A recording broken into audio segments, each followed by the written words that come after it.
to India and Ireland, round Africa and back again. We don't really need to know just where we'll go. Maybe Canada, then to Brazil, then through the Alpine foothills. All I really want to know is, can we go? Oh baby, can we go? Round and around the globe. Welcome to Take Me With You, episode 69. I'm Ryan. And I'm Cheryl. We are two well-traveled people who want to go everywhere. But that's not going to happen. So instead, we'll travel vicariously by inviting a guest to share their unique travel stories with us. Today, Ryan is going to share about his trip to Disneyland. Yes, I am.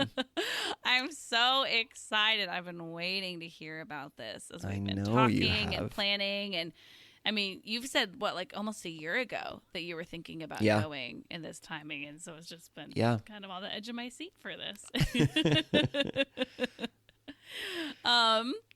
So, Ryan, I would love to start by asking you, what was the highlight? I mean, the highlight of Disneyland specifically, right? Of this trip? Well, you saw your sister. We have I to saw count my that sister, out. and Like, I met my new nephew. okay, so we I have mean, to take that piece out because obviously, like, meeting your new nephew is a big deal. Yeah. So, of your touristy aspects of this Yeah. trip, how about? yeah.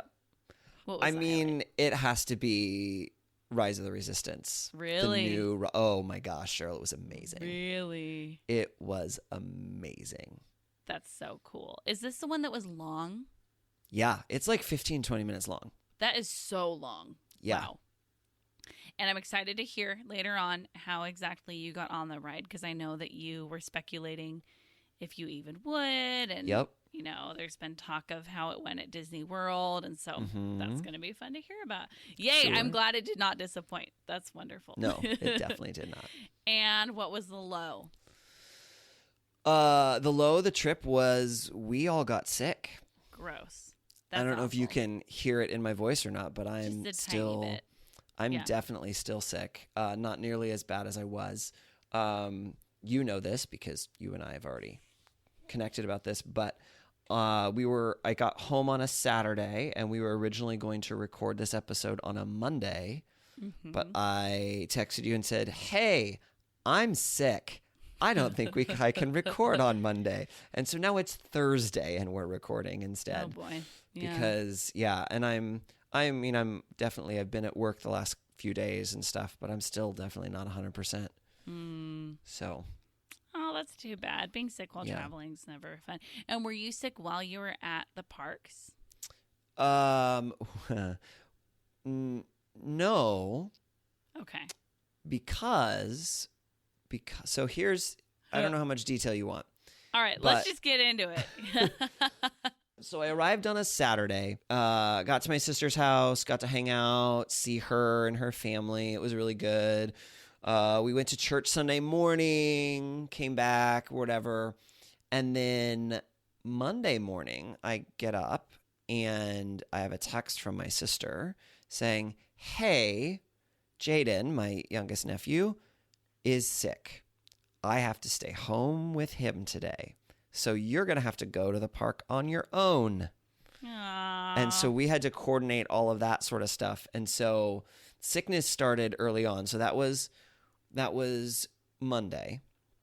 So I borrowed a car from my sister and drove into the park and did the park myself for the day. And then came back earlier. Like, I think I was back at their place by 6 because, I picked up dinner on the way back and because things had been Being a crazy. good brother. I tried to Yeah. be. And then on Tuesday, Carrie and I drove in together. Okay. And then I don't know what time it was, 10 o'clock maybe? I get a text from her. "I feel awful. I have to go home." Oh, no. So she didn't even make it halfway through the day. And then Oh, she went home. no. And so she was sick. And then she was sick the rest of the trip. And so Tuesday was the only other day that I was in the park. Really? I only did 2 days instead did of the 2 4 that we days. originally planned. Okay. So Okay. I was not sick in the park because I wasn't at the park after Got Tuesday. it. Okay. Yeah. And so did you make it to both parks? I did. Thankfully, Carrie thought far enough ahead. And when she realized she wasn't going to be there, she's like, hey, this may actually be your last day. So you may want to hop over to California Adventure before you come. And so we had carpooled in, and then I ended up staying. So I took an Uber back to their place that night. Okay. And I was like, hey, do you mind if I just stay a little bit later? There are a couple things that people have recommended that I see or whatever. And she's like, yeah, no problem. So I did. And she suggested that I go over to California Adventure. So I did make it over there, at least for a few hours. Okay. So, but I didn't end up with an entire day in that park at all. So I never ended up with like a full day, or like full, like open to close. I was never there that long. Which, like, energy level wise for your average adult is kind of nice, because it is a lot. Yeah, for sure. If you're there from open to close, like, that's a big day. Yeah. So yeah, I wasn't actually sick in the park, but I did start feeling not so great after that. And then by the time I got home, I was pretty sick. Like full on, yeah. Yeah. So did you just take it easy at her house the remaining days that you were there? So Did you do on anything else? Wednesday, the plan was already to get together with a few other people that I knew down in the LA area. So I still got together with them. We just didn't go to the park. We did some other local LA things. Fun. Yeah. Nice. And like one of the things we did Angel's Flight that you did as one of your Wish You Were Here's. Yeah. Oh, that's so fun. Isn't that adorable? Yes. It's really fun. Yeah. So that was Wednesday. And then I stayed home with my sister Thursday because she was just still not doing well and still had, Jaden was doing a little bit better, but Jaden has not been he still doesn't sleep through the night. He's 5 months old. Yeah. And when I say doesn't sleep through the night, it's not like, oh, he wakes up once or twice. He wakes up like 4 or 5 times every night. So my sister has just had a rough go, and her husband as well. So it's one of those where it's just, I felt like it would be helpful if I could kind of stay and help. And so she wasn't kind of sick on her own or whatever. So that was Thursday. And then Friday I got together with another friend of mine who Paul, who lives down in the LA area as well. So Thursday night, and then I went up to his house and then hung out for a little while Friday. So nice. Yeah. That's great. So you still got some fun times and some family time. It just wasn't as focused on Disneyland as we thought it was. It wasn't, and it wasn't what we had originally planned. So, because originally it sounded really like, I think on Monday, the plan was that my sister and her husband would both take the day off work and they would join me on Thursday, and the three of us would get to do the park together. And I had reservations. I was able to get reservations for all three of us at the Blue Bayou, and it was going to be this great thing. And then it wasn't. Those can be disappointing moments. Yeah. Travel for sure. Yeah. Yeah. Okay, so I want to hear, let's see. Rise of the Resistance was great. It was. I think we need to start with the rest of Star Wars Land as well. Is that what it's called, Star Wars Land? It's called Star Wars Galaxy's Edge. Okay. Let's see if I can remember all the things. And it's the planet that it is on is Batuu. Okay. And the particular location on Batuu is Black Spire Outpost. Okay. So it has like 3 names. It's a little confusing. Gotcha. Why is it called Galaxy's Edge? Just like, I don't know. Sounds cool? Probably. Okay. I mean, I think it's on the. I think it's true Star Wars fan. Yeah, I don't know. I think it's on. It's part of what they call the Outer Rim, which is kind of on the edge of the galaxy, if you will. Okay. But Gotcha. like truly, why they call it Galaxy's Edge, I'm not entirely sure. Gotcha. And how did they do like with the overall design of that area? Like, it's did amazing. You feel like you were in Star Wars? Oh, that's for so sure. Cool. Oh yeah, it's fully immersive. Like you walk in and the rocks are different and the sound effects are different. And like before, so there's actually 3 different ways that you can walk into Galaxy's Edge. And I did the one that was closest to the Millennium Falcon. And and like you walk under this sort of bridge area and there's just this music that's kind of playing, and you walk in and all of a sudden you're there, and you see like they have these I'm blanking on what they're called, but they're on Tatooine a bunch. They're for moisture farming, these kind of tall stacks of things. And they're very iconically Star Wars, and they're just like right there. And then you go in and it's just so definitely Star Wars. Like and the way that they have everything staged, you can't see any other part of the park while you're there. So it's fully immersive. And I think you mentioned, Cheryl, I think it was you, but maybe it was my friend Ingrid. Now I can't remember. But that the transition from one land to another in Disneyland is done super well. Was that you? No, but I agree with that. Okay, yeah. maybe it was Ingrid. You're fully in whatever world. Like when you're in Adventureland, it is fully Adventureland, and it's not like you can hear the music from the other section or like see the other sections. It's like fully those moments. Yeah. Yeah. They just Disneyland does things very well. Like their design. They do. They do a lot of impressive. things very well, which is interesting to me because even as I was walking through other parts of the park, which it wasn't quite as pronounced as with Galaxy's Edge. I mean, probably partly because it's the newest one, right? So they have the newest technology and Imagineering stuff that they can do that with. But even when walking through other parts of the park, it's funny because there's clearly an area that is transitioning from one part to another.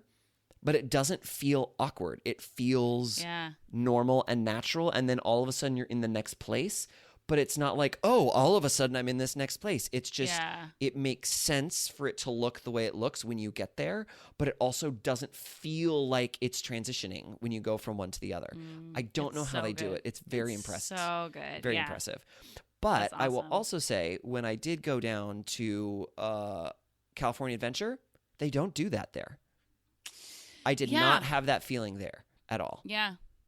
It's so funny how I feel like, I mean, we've talked about California Adventure and how they really tried to design it to be like, it's this California place and we're going to like highlight these different aspects of California. And then they realize like, no, people come and they want Disney. And so then they've added a lot of Disney and they Disney-fied it. But I think because the bones of it were not like that, it's going to take a lot longer for them if they want to get to that point.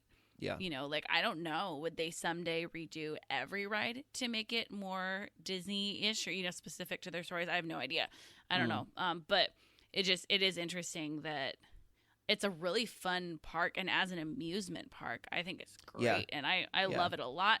And there's a lot of good aspects, but it doesn't have that same magic or that same, like, yeah, it definitely has a different feel than Disneyland does. Yeah. Yeah. For sure. So did you go to Toontown? I did.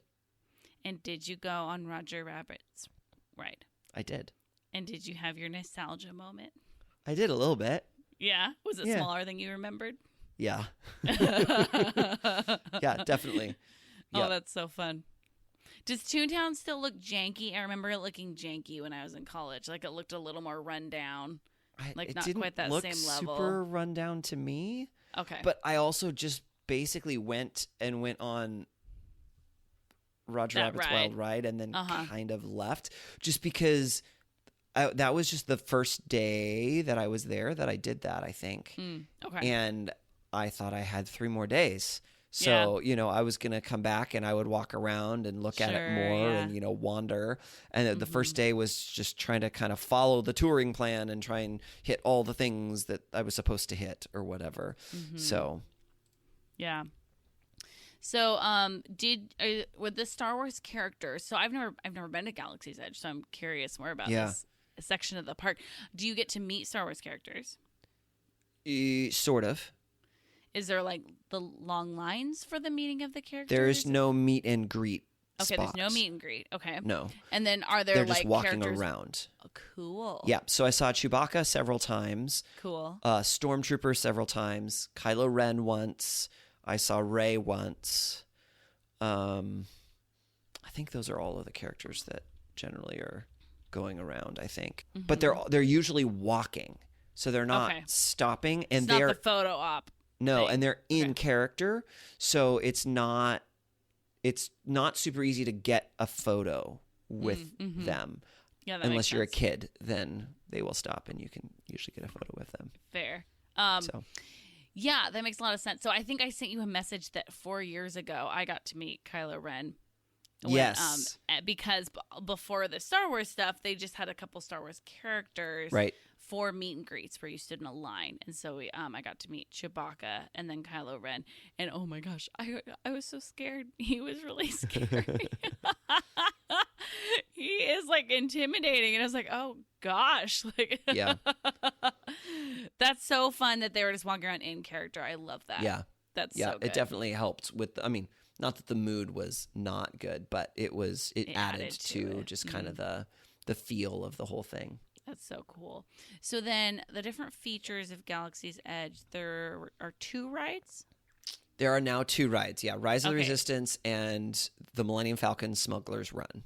Okay, very cool. And you said Rise of the Resistance was great. Yes. And then how about the Millennium Falcon one? Also good. It's basically like an interactive Star Tours, Okay. but a little bit smaller because there's only 6 people in the cockpit. And Cool. each person has a role. So there are 2 pilots, 2 gunners, and 2 engineers. That's fun. And you get assigned a role when you show up. I went on it twice. Both times I did the single rider line. Okay. And how did that work? The first time it worked great. I think it was about 5 minutes, and then I got on the ride. Isn't that so cool? The second time it was a little bit longer, and then it wasn't a great experience because it was me and one other single rider, and then a mom and her 3 kids. Blech. And the 3 kids they should not have, 2 of them especially should not have been on the ride. They were too small. And 2 of them, because of the requirements, the mom, because apparently you can go on the ride if you're under a certain height, but then you either have to, the parent has to sit directly behind them or something. Weird. I don't know. It was weird. Yeah, I'm not entirely sure how that works. But so the 2 little kids were the 2 pilots, which is not great. And one of them couldn't reach all of the controls. And the pilots do actually control the flying of So that the changes ship. your story. I don't know about the story, but it definitely your changes how experience. smooth your ride is Blech. because you bang into things. And then the little kid Oh. who couldn't reach was terrified and screamed Oh. the entire time at the top of his lungs. That's not fun. No. Yeah, it's interesting that the height It was not. requirements, I think, also help with just overall, not just if they physically fit well in the ride, but the overall experience of the ride is if you're not quite hitting that size or that height, Yeah. then maybe emotionally you're not ready for Yeah. this. Yeah. And it also seems like, and I talked to a couple of other people and they agreed, if you do the single rider, you almost always get made an engineer. So that's I did that both times. Okay. And really, the one to do is the pilot. You want to be a pilot. So, Yeah. and again, if I had had more days, I probably would have Yeah. gone through with the full line, Yeah. with my sister and her husband. Yeah. Because apparently I missed some of the stuff apparently because with a single rider, you skip a bunch of stuff. Yeah, which is great as far as time goes. Yeah. But then that is a really fun aspect of lines at Disneyland is that Yeah. there is story stuff sometimes. Right. So, Yeah. yeah. Cool. Okay, so we have the 2 rides. Now, you were debating if you wanted to make a couple different things. Yeah. Build a lightsaber. Okay.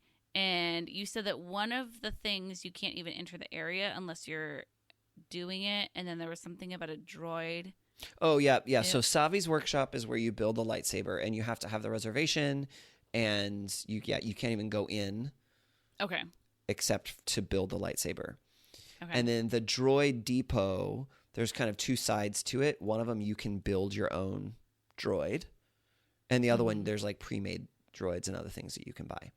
Okay. And so I was on the fence as to whether or not I was going to build a lightsaber. I was like, maybe I will, maybe I won't. Because it's not cheap. It's $200 to build a lightsaber. Oh, yeah. That's not cheap. No. And you can get better quality lightsabers for the same price a lot of other places. Mm-hmm. But all the reviews that I was reading online, and then Carrie told me other people that she's talked to who had gone and done it, have said that, yeah, the lightsaber itself may not be worth $200, but the experience totally is. Really? And I read that It's from that people good. people who were just writing reviews on new things in Galaxy's Edge and weren't even actually Star Wars fans who went in and did it. And they came out at the end and are like, yeah, that was totally worth it. I want to do it again. Really? Yeah. Wow. So I was like, okay. And then when I found out that Carrie and Jeff were maybe going to be able to join me in the park, I was like, and if you have one person paying to build a lightsaber, they can have up to 2 guests go with them, and they don't build, but they can join you for the experience. I was like, that would be super fun for the 3 of us to do together. For the 3 of you. Right? And so then I the put 3 a of you reservation can in to do it. go. But then we got sick and then didn't end up doing that, so I canceled that. So no, I did not build a You're gonna have to lightsaber. go back, Ryan. Yeah, Carrie and I have talked about me doing a redo trip, a do-over trip. Yes, please. Yeah. No sick babies allowed. Yeah, exactly. Yeah. So one other thing I do want to mention about the Droid Depot, though. Yes. And this was something that I got from one of the websites that your sister, Katie, recommended to me. Mm-hmm. Disney Tourist Blog, I think is the name of the website, like .com or something like that. Okay. And she sent me a whole bunch of links to different articles. And this was the only place that I saw this. But in Droid Depot, again, I told you there's kind of 2 parts. There's the part where you build the droids, and then there's another part that's just a gift shop. And in the gift shop side, behind the counter, they have gift cards that you can buy. But the gift cards are unique to Galaxy's Edge, and they're not an actual card, and they're made of metal.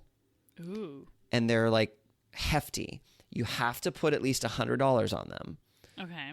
But they're good. They're a Disney gift card, so they're good anywhere.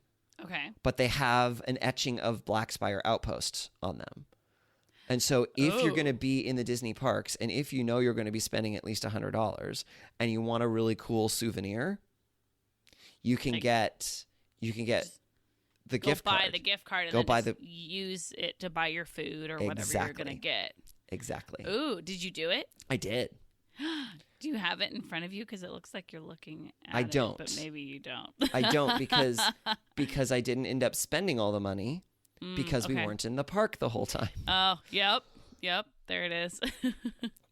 So I left it with my sister since she's still down there and was like, hey, there's still money on this if you want to, spend it on other things. But I want the card back. You're like, yeah, definitely but the card. the actual card I want. I did take a picture of it, though. Do you want me to show you a picture of what it looks like? I would love to see that. That's really cool. That's a fun little insider tip. Yeah, and again, I don't remember reading that anywhere else. There were other people who knew about it because the person right before me also knew about it. But it was super cool. I really enjoyed it. It was fun. And then because in the land, they actually, anytime you pay for something, whenever you buy something, they don't talk about dollars. They talk about credits. Yay. Oh, I love Disney. Good okay, job, here you go. Disney. Here's what it looks like. Yeah. Oh, I was expecting a rectangle. Yeah, no. And then the back side. Oh, isn't that cool? Very cool. Yeah. Yeah. And then those were your credits for your and those are your credits. Spending. That's exactly cool. Oh, I like that. We will have to post that. Yeah. Probably not the the part that has the number on it. Yeah. Yeah, probably not. Yeah.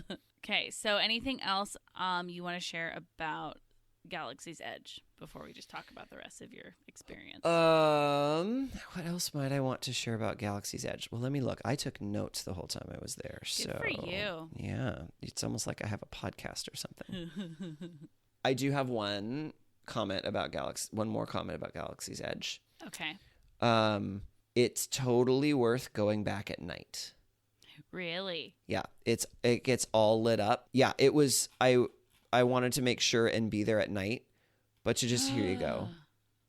Ooh. Yeah, it's really pretty at night That because they have lighting is great. Oh, cool. Yeah, it's super, super fun. It's fun anytime, right? During the day is great too, but at night, just the way they have the rocks lit and the ships, the cantina is lit up. How was the cantina? How was the cantina? I have to know.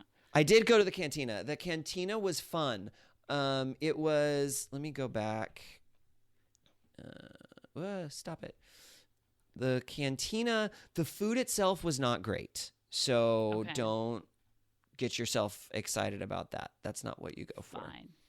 I had the Mustafarian cinnamon roll. Ooh, and cinnamon rolls are fun. The cinnamon roll itself wasn't that great. The topping that they bad. had on it was good, though. Here we go. Okay. There's a cinnamon roll. Oh. I mean, it looks yummy. Yeah. Is it dry, though? It was, a little bit. It just, there wasn't a lot of flavor. It Okay. wasn't so much that it was dry. It just, there wasn't a lot to the actual breaded part, which is unfortunate. The topping looks wonderful. But yeah, and the topping was great. Okay. But and then Olga's is that Cantina is just fun. Cool. So it's like, it's definitely a cantina type vibe on the inside. Wow. And then there's a droid in the back that was the DJ, and he'll make comments every once in a while about, and this next number is by the blah, blah, blah, blah, blah. And it's all like pretend stuff, of course. So they weren't just playing the cantina song on repeat? No. Did you hear it while you were there? I don't think so, no. Oh, okay. Yeah, because Was it's not, music that's all not like the cantina. Star Wars-y? It was yeah, that's true. Star Wars-y, but it was all unique stuff that was just there. Cool. So, but it was, the whole vibe was super fun. Like the background behind the bar, there were like creatures back there, and oh man, that's cool. Yeah, it was fun. It was really fun. It was, not super cheap, but again, you're paying for the experience. What's the drink that you got there? Oh, it was a tea of some kind. I don't remember what it was. Ooh, that looks I thought fun. it was going to be warm, but it ended up being cold, and it was good. I liked it. I enjoyed it. Like a chai situation? Yeah, something like that. I'm trying to Okay. remember. I took a picture of. No, that's just the cinnamon roll. Hot beverages, cold beverages. Oh, that's just Yeah. says. I think it was on the other side. I must not have Juice, taken a picture okay. of that. So yeah. Okay. Did you have blue milk? I did. I had blue and green milk. And how were they? They were fine. I didn't think that either of them were super amazing. Like, oh my gosh, I loved that. I loved it. It was so good. But I definitely enjoyed them. Oh, and then I did have the Disney photographers take my picture in front of stuff, which was kind of fun. That's fun. Where You got a is- churro. Oh, yeah, What's so you're- that yeah, you're Mickey look- Mouse shaped thing? It's a beignet. You told me I had to get a beignet. Didn't you tell me I that? did not. Oh, I've Dawn never must have been the had- one who told me Yes, that. I heard you talking about the beignets and was excited for you. Yeah. Yeah, I've never had the beignets. Yeah, no, I here. tried to take a That's picture the of me Mickey having all the beignet? food that I was told I was supposed to have. So it's a Mickey Aw, Mouse I'm so beignet proud at of the you. mint julep bar. I Okay, did how about- get. Oh, Great. sorry. How about pineapple Dole Whip? I didn't get the pineapple one because I don't like pineapple. Oh, that's right. That's I right. got I got a mix one. Oh, that's right. They added flavors. Yeah. It's so funny. It's only been 4 years since I've been there, and I feel like it's been like 10 or so. By the way, things seem like they've changed. You know. Yeah. So there I Yay, am with the blue milk. Except of course it's not milk. It doesn't taste like milk at all. Okay. But it's good. It's it's like an icy drink. You saw the dinosaurs on the train. That's I good. did see the dinosaurs on the train. That was weird. It's Super so weird. bizarre. It feels very random. Yeah. I don't remember when they put those in, but it seems like something that's been there for a long, long time because it seems like Disney is headed in a different direction now with Yeah. You went to Indiana Jones. I did. Indiana Jones was super fun. It's so good. That's a good ride. It is a good ride. Yeah. No, I really enjoyed it. I did that one twice also. Awesome. And actually, so a couple of interesting things about the Indiana Jones ride. in my experience. First of all, the first time I went on, I was handed a lanyard that had a card on the end, and I took a picture of it. It says, "This card is used to help us provide you with the most accurate wait time. Please hand the card to a cast member at the end of the line. Thank you." Yep. I was like, oh, this is how they figure out wait times. Isn't that cool? It is cool. So I got to be one I- of the wait time people. I which think was that's kinda cool fun. that they do that. That it seems like it can be kind of reliable Yeah, a when little they're bit saying more what reliable. the weight is for things. Yeah. Exactly. So I got to do that one time, which was fun. And then the second morning that I went, the very first ride I went on was the Indiana Jones ride. Okay. And I was going to ask one of the cast members whether or not they were running the single rider line. Mm-hmm. And when I walked over to her, there were a couple other people standing around asking her questions. And they were asking her questions about the Rise of the Resistance and what it meant on the app and how that stuff worked. And the cast member didn't know, but I did. So I just kind of helped explain it to them. And I was like, well, so it means this, and this is what the numbers are, and this is what that means for you, and da-da-da-da. And they were like, oh, thank you. That's really helpful. And so then I asked the cast member, I was like, hey, do you know if they're running a single rider line yet for Indiana Jones or not? And she's like, yeah, I don't know, but you were super helpful. So here, why don't you take this and just go up the exit? And then she gave me this card that says it's all like in character because it says Western Union Telegram, right? And it says, please present this to the next Indiana Jones adventure host or hostess for additional assistance. So I literally went in the out, went straight to the end of the ride, handed it to the person, and got straight on the ride.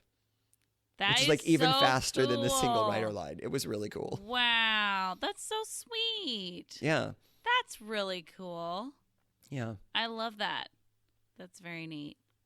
I think that is something I like about the customer service is like, it seems like, I mean, yes, they are like overrun with people there and everything, but I think there is an overall mindset of like trying to make people's day better, and like trying to create cool moments. And so that's Not very everybody. neat.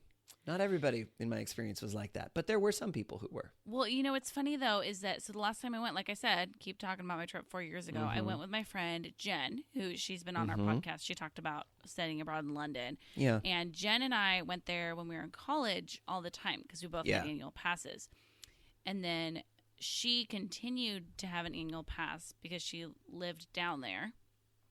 And so when I went to visit her, she was like, I feel like the customer service is starting to slip. And I was like, really? And she was like, see if you notice what I mean. And she's like, it's not quite. Because I think she was right. Like, I noticed as well. It was like, oh, yeah, it's not everyone. There are people who it's like, oh, yeah, this is just a job for them. They are the same level of customer service as anywhere else you go. And I don't know. I am wondering, like, I don't know what it is. But I definitely noticed what she was talking about. And she had noticed that over a series of visits that she felt like it was starting to slip. So it's kind of interesting, but it's interesting that even they call them cast members because you're either on stage or off stage, and there's something different than just like working, and so tell me how it worked getting on Rise of the Resistance. Was there this whole waiting group situation? Yes, it was super stressful. Okay, so tell me about it. So Monday, I remember all of a sudden my nephew was sick and Carrie had to stay home. And we were originally planning that Carrie and I were going to drive in together. And then that ended up not being the case. So then I had to take one of their cars, but I had to take kind of their old car that they're getting ready to donate. But the oil leaks and it hadn't been driven in months and all this. So I had to like take it to the gas station and fill it with gas and then find oil and put oil in it. So I ended up getting there a lot later than originally planned. And so then I had to park and then I had to figure out and go through security and then take the tram in and all of these sorts of things, which was all took time. And then I was in the line to get into the park, and the park that day opened at 8. And it was like 5 to 8. And I was like, I'm not going to be in the park in time. I'm not going to get in the park in time. I'm not going to get in the park in time. And I didn't. Okay. And so I ended up getting in at 8:04. Okay. And then as soon as I was in, I started trying to get in, and I was added to a backup boarding group. So at Okay. 8:04, 4 minutes after the park opened, You were in. I was in boarding group 100. And is that backup group 100 then? No. Like there's 100 So it was backup groups? on that particular day, they were guaranteeing up to group 80, boarding group 82 was going to get in that day. Wow. Anything after 82, only if they were sure that they could get through those first 82 boarding groups.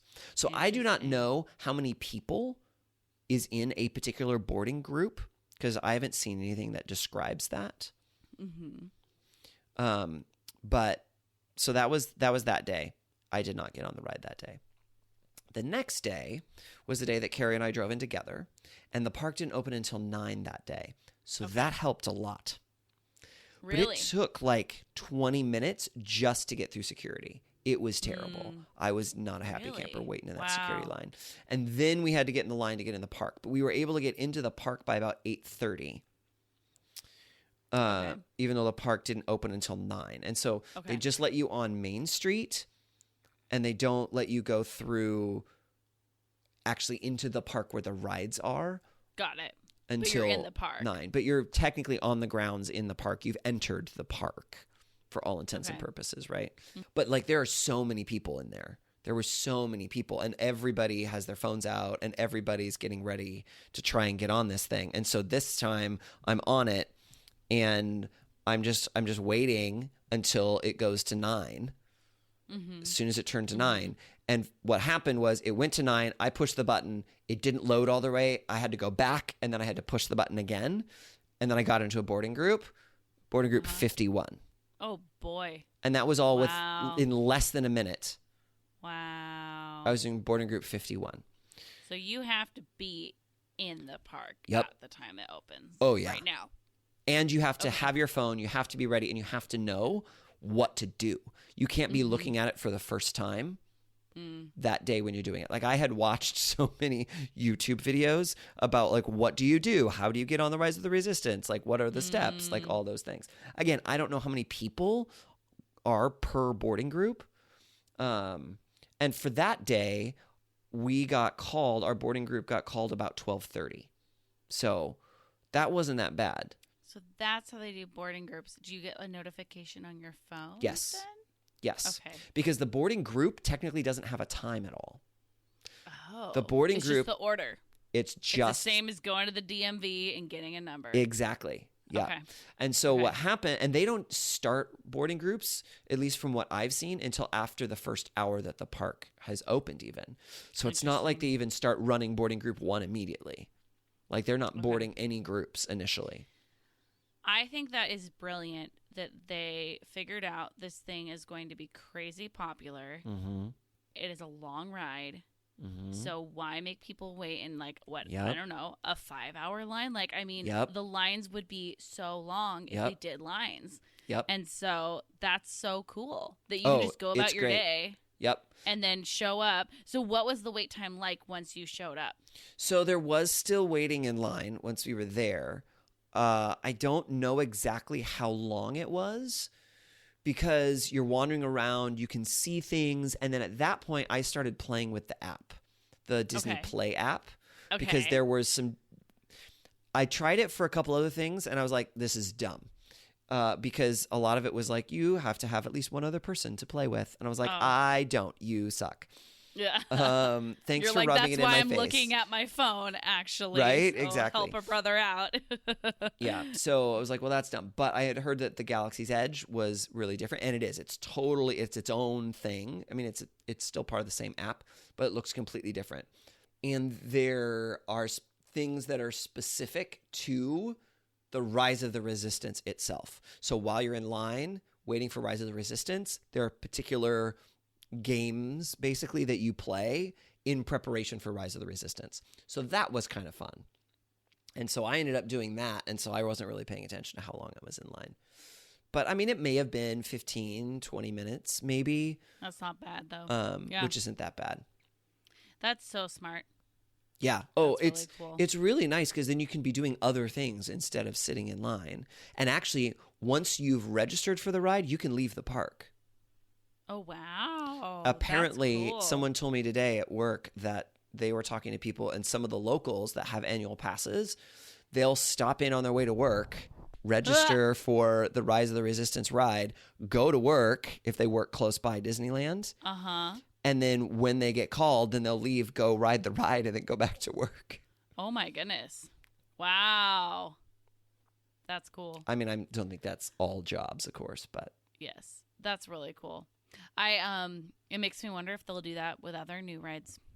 I think That's they gonna be might. their new style. Yeah. Because if they're finding that it's successful, yeah, that's really cool. The only downside is the whole, like, you have to be there right at opening, Yeah. which is not so great.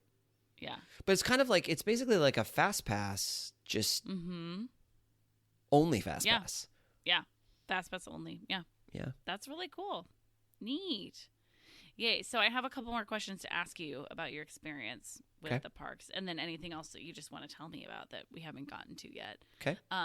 So I want to know, you did a lot of question asking. Really? Both of Me? people and of the internet. We did a couple planning episodes. Like, do you feel like you were, like, did that help you? Did you feel like that prepared you well? Is there anything that you wish you had looked up or known before? Or do you feel like you were kind of good to go with that? I definitely am glad that I prepared ahead of time, because Disneyland, especially on my own, was very overwhelming. I was overwhelmed. That first morning when I got into the park, I was like, I don't know what, like, I just, like, I didn't know what to do. And so having the touring plan that Ingrid had recommended, I think I mentioned that in a previous episode. So I ended up, paying for the app and had it on my phone, and it tells you, like, I put in all of the rides, and then it says, go to this one first, then go to this one, then go to this one, or whatever, to try and optimize the time. And so that was really helpful for me, because if it had been, now you decide which ride to go on, I would have just stood there and not had any idea what to do. Paralyzed by decision. Yeah. Kind of like being in a restaurant with a huge menu. Yeah. Well, and just because it was also, though, tricky, I found I had to do a lot of app jumping, because it would tell me which ride to go to, and I'm like, I have no idea where that ride is. So then I'd have to look it up on the Disneyland app to figure out where is this ride, and then try to get to the ride, and then go stand in line and then go do the ride or whatever. And there were a bunch of rides that I'd never heard of. A bunch of rides I'd never heard of. Yeah, because I think we all kind of talk about some of the big ones, or Yeah. But there's a lot of rides there. Yeah. Yeah. Yeah. Cool. That's good to hear. I'm glad that you felt like the preparation helped, and the apps helped too. I have never really done apps at Disneyland, so that's really cool. What was something that really did not live up to the hype? Well, you're gonna hate me. I don't say whatever. It's all good. Disneyland. Really? Yeah. I mean, it was fun, but I was not, like, enamored with, like, I'm like, I don't feel like, oh my gosh, I got to go back soon. Like, I don't have that feeling at all. Okay. I mean, I think I would enjoy doing it more with someone else instead of by myself. So I think that's probably a factor. But I'm also, like, I'm not a rides person. Not that I think they're bad. Like, I enjoyed the ones that I went on. But, for example, like Peter Pan's Flight. It was fun. I really enjoyed it. I'm not going to stand in line for half an hour to do that again, though. Yeah. It's like a minute and a half to long. me, Like, the Peter it's not Pan worth one it. is one of the most overly hyped ones, because I don't think it's worth the wait. No, it's not worth the wait at all. It's also like the most inefficient one, which is part of why there's always a line there, is because of the efficiency. So they've designed rides differently because of that, which is cool. But yeah, interesting. And so that was something else I was going to ask you, though, is like, I've only gone to Disneyland alone a couple times, and I'm not a fan of it. There are certain activities or travel things that I'm fine to do alone, and it's more fun with people, but I'm happy to do it alone as well. And Disneyland is something where, like, I don't even know if I want to go if I'm by myself. Like, if it was like, do you want to go to Disneyland today? I would still go. Yeah. But like, I really am not a big fan of being there alone. And so to me, it's a huge difference. But I'm Okay. also an extrovert, so it's hard to Sure. say. Like I didn't feel lonely at any point in time. Mm-hmm. Like I wasn't bothered. And even standing in line by myself, I was able to keep myself pretty occupied. I enjoyed like looking at things. And actually what's funny is what I found that I did the most on rides was figure out how they worked. And I was intrigued the most by the engineering and I guess the Imagineering, which is what they call it, right? Of how they were making the rides do what they do. And that was actually what I enjoyed the most about the rides. Yeah. I mean, yeah, I think I am. For me, it's not necessarily how the rides work, but I'm definitely a design appreciator. And love looking at the details. Yeah. Even, just like, oh my gosh, they thought to include these things. And just how they all come together. Yeah. And it's interesting because I think you and I had this conversation, I think, about like a dark ride or a storybook ride. Oh, yeah. I call them storybook rides, but they're called dark rides. Yes. Right. I actually really like them. But I think the reason I like them is because they're stories. And they're stories that, for the most part, I know. And that's what I like about them. It was funny because today I was talking to a couple of students about it, and one of them asked me if I went on the Winnie the Pooh ride, which is another one that I had no idea there was a Winnie the Pooh ride. But I did go on the Winnie the Pooh ride. Oh, the drug and she was trip? Like, yeah, and she's like, what's with that? And I was like, that's straight from the cartoon. She's like, what? It's like, have you never seen it? And I pulled it up on YouTube and showed it. She's like, oh my gosh, you're right. That is from the cartoon. I was like, yeah. But if you don't have that piece, so it's like a lot of those rides are just nostalgia, really. Yes. They're retelling that story again. And so that's fun for me. But but again, it's like, okay, but I can also just watch it. So like I don't need to go on the ride necessarily to enjoy the story, but it is fun and I do enjoy those, So and I did enjoy going on the rides, but like for me, being on those rides is like, that seems similar to you being in Star Wars Galaxy's Edge and then saying, no, I could just watch Star Wars. You're like, no, but you're in it. Like there's that difference. Yeah, except you're not really in the ride. Like you're still observing it from a step removed. Sure. Well, and whereas that's in why Galaxy's I love Edge, the different. you're like there. Yeah, that's why I like the different lands, like Cars Land or things like that. Yeah, Cars Land was walking really cool. and interacting. Yeah. But then being in a ride is maybe a step removed from that, but it's still like having it all around you is something that I love. Yeah. And so, which, to be honest, and this is, I told my sister this, and she almost disowned me. Probably my favorite dark ride. Small World. Really? I loved Small World. What? I did? loved it. It was so cool. I don't know why. I mean, yes, okay, the song goes on, but that didn't bother me any.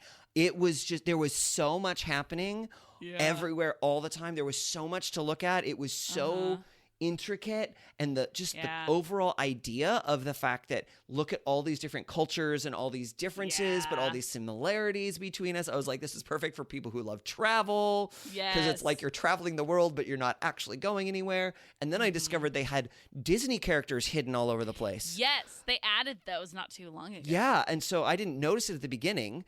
So I didn't notice it until I think I saw Aladdin and Jasmine on the magic carpet. And I was like, oh. And then I started noticing other Disney characters around, and like that was super fun. I really, really liked Small World. I liked it a lot. It is a fun ride, and I hope at some point you can go at Christmas because they Christmify it like none other. Like, you should probably just look up if someone has a YouTube video of it too, though, because like they make it all jingly, and like everyone's wearing a Santa hat, and like it sounds, it's so fun. Yeah, I'm a fan of Small World as well. I like it. That's really interesting. Yeah, and it is a fun like travel one for sure. Yep. Yeah, that's a fun one, and I like being in a boat. Like that little boat is kind of fun. Yeah, I think my one of my favorites is the Monsters Inc. one.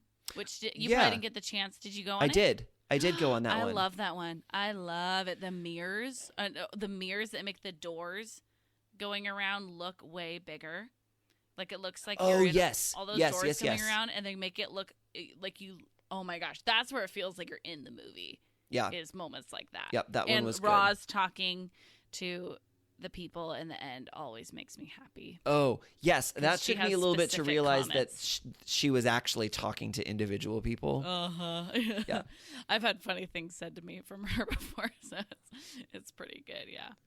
Yeah. Interesting. That was fun. Okay, so we talked about something that didn't live up to the hype, which is Disneyland. I know, I'm sorry. What is something that was cooler than you thought it would be? Oh, what was cooler than I thought it would be? Well, I mean, Small World was definitely cooler than I thought because by reputation, I assumed that it was going to be terrible, and it was not. Uh-huh. Okay, the Toy Story Midway Mania was a lot of fun. You went on that? Yeah. I love that ride. That one was a lot of fun. Because it's a video game. Because it's interactive, right? And you get to shoot and you get to do all those things. Like that was definitely fun. Oh, actually, something that not necessarily a ride, but an experience that I was pleasantly surprised was as a single person all by himself, only on a few rides did I actually have to sit next to people I didn't know. Most of the time, they would just put me either in my own row or in my own car, depending on the size of things. That's nice. And so, like that. yeah, like there were a couple of rides, like the Indiana Jones ride or where they have to get as many people in because there's a set number of seats. Yes. But even like on Pirates of the Caribbean, like I had my own row. They just didn't put anybody else in the row with me. And maybe if the park was a lot busier, maybe that wouldn't be the case. But I really appreciated that. That's you nice. know, of kind of being able to have the experience and not feel like I'm constantly with random people that I have to be friendly to. Yeah, because that's fun that then you're not, because when you go with someone, you're kind of enjoying it all with them. So Yeah. you're laughing along with them and everything. And then when you're not, it's like, am I supposed to laugh along with these strangers here? Or can I just enjoy this for myself?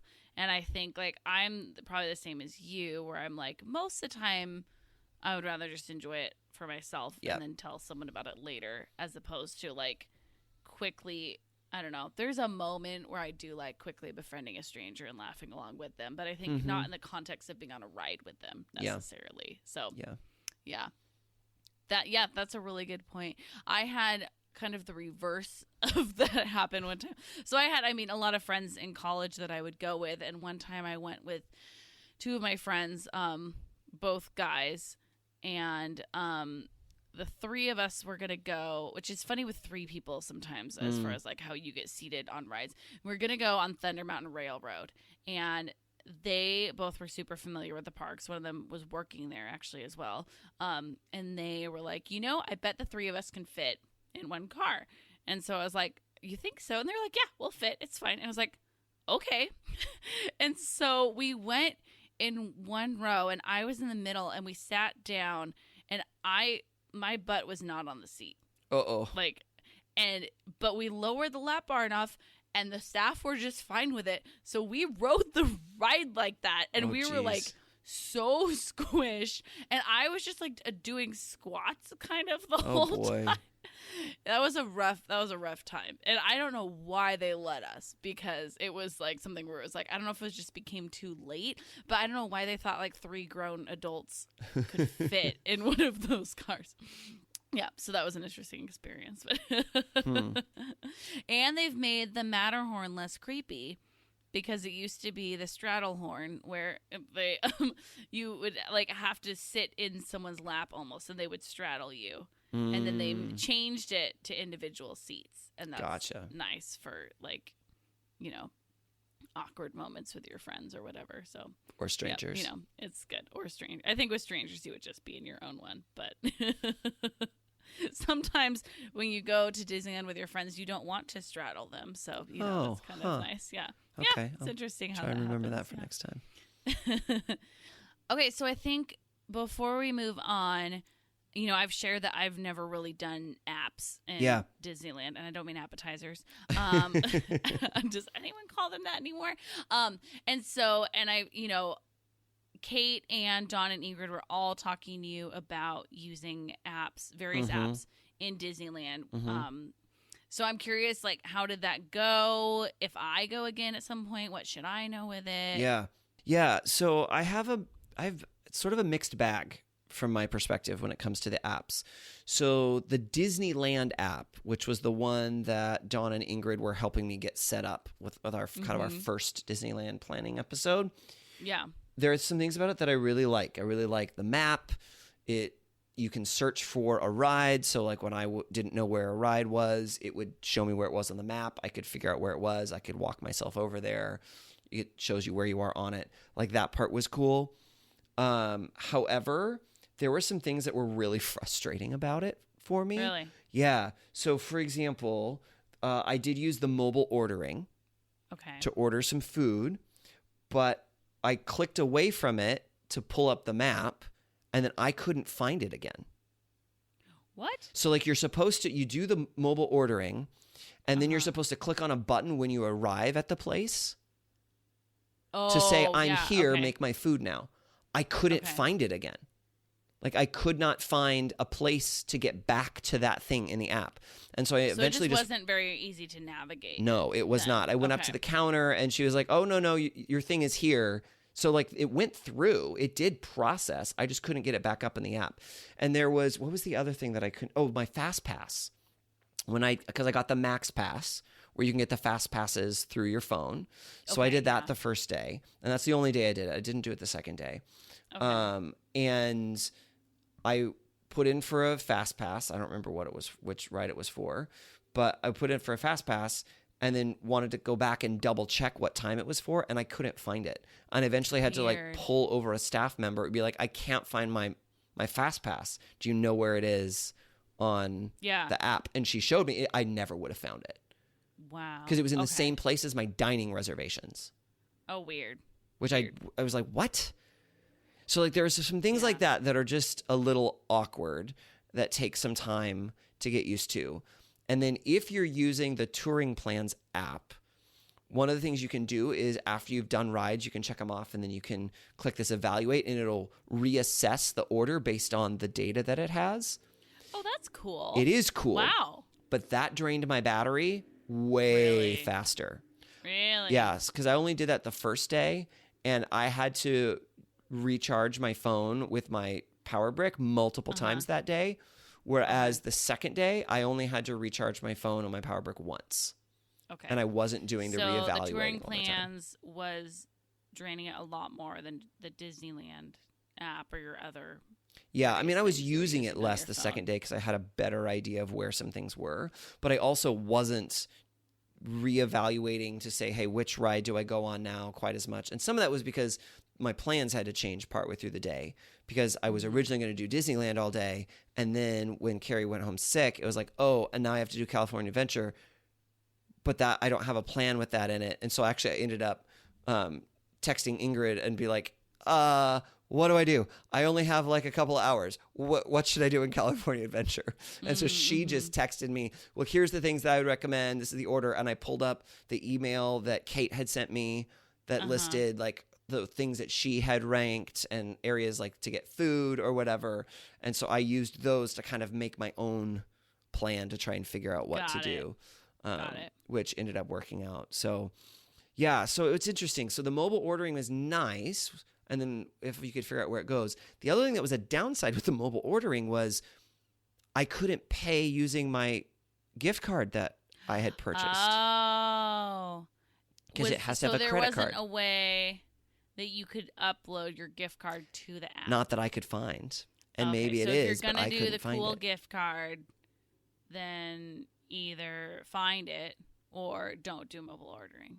Yeah. Or because the mobile ordering is just for the counter service ones, right? They're not for the sit down dining ones, which are more expensive anyway. So if you know you're going to be spending enough of that money eventually, that's fine. But for me, once I realized I probably wasn't going to be back in the park, then it was a bigger deal. Like it didn't matter to me initially because we were going to eat at Blue Bayou. That would pay for it all by itself. Oh, yeah. We were going to do Savi's workshop. That would pay for it more than I had plenty of things. I wasn't worried. But if were planning on trying to use the gift card through the mobile ordering, at least what I could find, you can't. Okay. So that was another downside to sort of the digital world. That's like, well, okay, so pay attention to that a little bit. Yeah, yeah. That's good to know. There's yeah. got to be a way, though, I would think, though, because if somebody just gives you a gift card, I feel like there should be a way to be able to upload it to your account and then use I your mean, account. I would think so too, but I couldn't figure it out. Yeah. But again, the Interesting. app looks really nice, but it's not quite as intuitive as it initially looks like it should be. Interesting. Okay. Yeah. Gotcha. Well, good thing that you figured out in advance how to get in the boarding group Yes. for that ride then, because it sounds like that was kind of tricky Yeah. too then. Okay. Good to know. Well, Ryan, Yes, Cheryl. thank you for sharing about your trip with me. You're welcome. I have a question for you based Oh, you do? on the title of our podcast, Uh-huh. Take Me With You. Mhm. If you could take me with you to just one thing on, well, I'm going to say your Disneyland visit because that's really what we talked about Yeah. with this trip was Yeah. this Disneyland visit. What would it be and why? I don't know what your favorite ride is. So, where would I take you, Cheryl? Mm-hmm.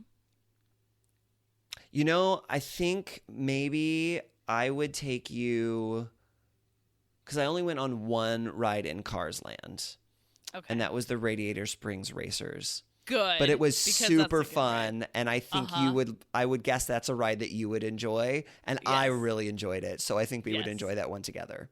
Yeah, we would. Yeah, I love that ride. That ride is fun because it's both a dark ride and a bit of a roller coastery.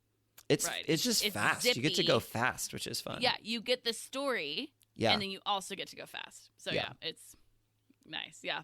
Yay! Well, we will have fun when we do that. Okay, sounds good.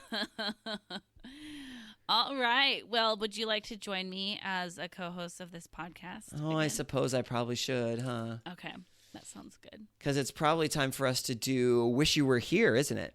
It is. We're going to move away from Disneyland here a little bit. Can you handle that, Cheryl? Yeah, actually I can because I used to try to listen to some Disneyland podcasts because my sister listens to several, Yeah. and I started listening to one, and I just got super sad Because you I weren't was at like, Disneyland. I'm not at Disneyland, so stop talking about these things that I don't get to do right now.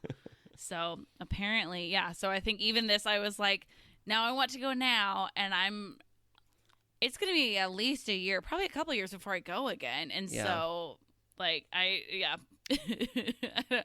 kind of want to like just have it out of sight, out of mind. So Okay, yep, well- we can move away from Disneyland.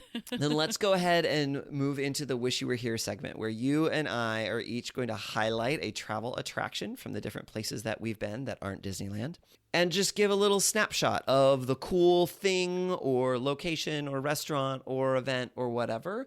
Kind of like a little postcard saying, hey, wish you were here. What would you like to do for your Wish You Were Here, Cheryl? So I'm going to do something that I actually just went to a couple days ago. Oh, So while Look at it's you. fresh in my mind, I thought it would be fun to share about this. It is called Debbie Doolittle's Petting Zoo. what? So Okay. it sounds ridiculous. Uh-huh. It's just this little indoor petting zoo that's in Tacoma, Washington, which is south of Seattle, and it's really cool. So What it's makes small. it so cool? So I mean, I guess tell me what animals you think of with a petting zoo. Goats Uh-huh. and like pigs, sheep, like farm Yeah. animals. Yeah, farm animals, yeah. So they have those there, but then they also have capybara and a warthog and these like little mini fox guys and these like other little, I didn't get all the names of the types of animals, but there are a lot of animals there, and it like I've never seen a capybara in person, or maybe at one zoo one time, but I got to pet a capybara. That's So cool. yeah, it's I took my stepson and he's 6, and so it was a great activity for his age. And then there were a lot of elementary school kids there. But even my boss, she was the one that recommended it to me, and she took her college age kids, and they thought it was going to be the dumbest ever, and then they had a really good time. Because it's just one of those things where petting zoos seem like a little kids thing, but then also if you just like interacting with animals, it's still fun, you know? And so I don't know. You're not such an animal petting person yourself. Yeah, not a ton. Yeah. I mean, it depends on the animal. Sure. I want to pet all the animals. I just think like that's part of my enjoyment. I love animals a lot and I love zoos a lot, but like petting an animal is like, yes, just like it's so fun. And so, yeah, it was, let's see. I'm trying to think of how I describe the pricing. I think we paid $25 for the two of us. So like not super cheap. So I don't think I would regularly go. And also not super expensive, you know? And so, and then that included that we bought a thing of lettuce because I wanted to feed the animals as well. Of course you did. Yes, because that's me. And my stepson at first did not want to feed the animals and was a little nervous about petting them. And then he watched me do it and then was on board, wanted to pet everybody. And he loved the sheep a lot. He got to like dig his fingers in the wool and everything. The goats, unfortunately, know. I mean, all the animals know what the food looks like, and so they know the people that have the food, and but the goats beg like dogs, exactly like dogs. Interesting. And like jump up on you. So that was kind of a bummer that it was like, I don't want goats jumping up on me. But I mean, also there was a mini donkey. They were really cool. Yeah, it was fun. And then they have a couple animal encounters, which we did not sign up for. You have to have reservations for that in advance. One of them is far away, or not far away, but they drive you somewhere and you can do a camel encounter. And you can ride them, which is really cool. So if you want to ride a camel, apparently you can do that in Tacoma.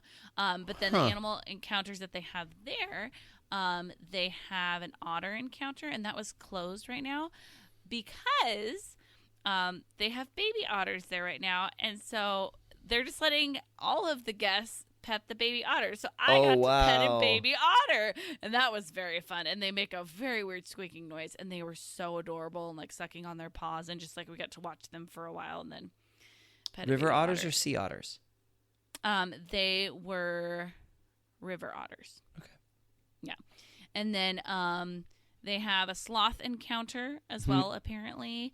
And then they have a fennec fox encounter. And so we got to see the fennec foxes, and they were so cute. They kind of look like if a chihuahua and a fox mixed. That does not cute. sound cute at all. Let me look that up because that does not sound cute. Fennec fox. I thought they were cute. Their ears are ridiculous. Oh, yeah, no, I don't. I feel like that's like a cartoon character. Yes. I thought they were really cute. Okay, sure. But apparently one of the encounters is with them. So anyway, I think it's a fun activity. Great kid activity. And it's a small place. It's not super big. Which was, I don't know.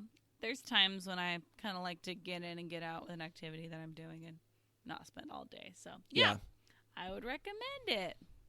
How about you, Ryan? I'm going to do another location from Ireland, this time Belfast in Northern Ireland. And I think you would really like this, Cheryl, for multiple reasons. It's called the Crown Bar and Saloon. Ooh, okay. And it's just a beautiful building. So there's a whole story behind it that I won't remember all of, but it's just, it's all this wood paneling, and I don't know if they're mosaics or not, but very colorful tile, and they have these big tall booths that you can sit in, and it's really, really pretty. It's pretty well known. It's pretty iconic. Apparently it was part of the story, if I'm remembering it right, and I apologize to any listeners who may be correcting me when they hear me say it wrong. But I believe that the husband and wife who originally owned it or started it didn't, like, they were on different sides of the fence as far as whether they wanted to be a part of the United Kingdom or not. And so one of them, and I don't remember if it was the wife or if it was the husband, but one of them wanted to call it the Crown and was super excited about, being with the Crown. And then the other one was like, okay, fine, but then we're going to do like a mosaic of the Crown on the ground in the entryway, so that every time you walk in and you walk out, you step on the crown. So that was like their compromise, I guess. So that's funny. Yeah, but it's a really, really cool bar, and I mean, you know, I don't drink or anything, but the building is still really cool. And then up above on the second floor, they have an actual restaurant, and we actually ate there when we were there. Oh, cool. And the food was decent, and the upstairs is not as fancy and amazing looking as the downstairs, but it's still fun, and it has a fun vibe, and it's definitely worth stopping by and checking out next time you're in Belfast. Next time you're in Belfast. Yeah. I love that. That sounds fun. That is such a funny compromise. I was just watching, I mean, we're just recently talking about The Office, and this also reminds me of The Office, where Michael Scott tries to come up with a win-win-win situation with compromises. And his example is that Oscar should wear Angela's awful cat poster as a t-shirt. Oh, yeah. So that Angela can see it and Oscar never has to see it, and then Angela will be happy when she looks at Oscar. It sounds like that type of a compromise to have a crown on the ground that everybody steps on. And I love it. That's very funny. All right, Cheryl. I think that's all we got for this week. Yes, it is. So, listeners, we would love it if you would follow us on social media. We are at Timwy Podcast, TMWY Podcast for Take Me With You. We are on Facebook and Instagram and Twitter, and I will put up a few pictures. Apparently, we need to put up the picture of my little gift card, and then probably a picture of me, probably in front of the Millennium Falcon, because, you know, why not? And maybe a few other cool pictures. I don't know. Maybe you can help pick which ones you think would be appropriate. Maybe if you ever find that Dole Whip, then our listeners will. I don't know that they care. The it's probably not that fancy. It's not like if that picture's there, it's going to look all that amazing. You can also email us at timwepodcast@gmail.com. Send us your travel questions, your travel stories. Maybe tell us about a well-loved experience that did not live up to the hype for you. I would be interested to hear what that would be. Maybe a bit of a Mona Lisa situation. So, yeah, this was not as bad as Mona Lisa, by the way. Okay, not as bad as Mona Lisa, but not as good as the Redwoods. Not as good as from Mona Lisa to the Redwoods. It was somewhere in between the two of them. There you go. That works. Now I want to come up with examples for every level on that rating scale. You probably should. We'll wait for it next week. You can also call us and leave us a voicemail at 406-763-8699. Or a different way to remember would be 406-POD-TIMWY. We would love it if you would rate and review us, subscribe to the podcast to make sure you don't miss any episodes, and share about our podcast episodes on social media so other people can be exposed to it as well. As always, thank you to Beth Reed Miller for the use of her awesome artwork. You can check out more of Beth's artwork at Beth Is Something. And thank you to Erica Corbin for the use of her song Round the Globe. You can listen to Erica's music wherever music is sold or streamed. And I just saw Erica perform last week. So yes, you did. Mm-hmm. Super fun. Yeah. That's all we got this week. Thank you for listening. Until next time, please remember to take me with you. Take me with you. Can we get a sailboat chasing down the sunset as we float round and round the globe? Salty air and balmy nights, guided only by the lights above, and a little love. Oh, the world is out there waiting to explore, and all our troubles here want them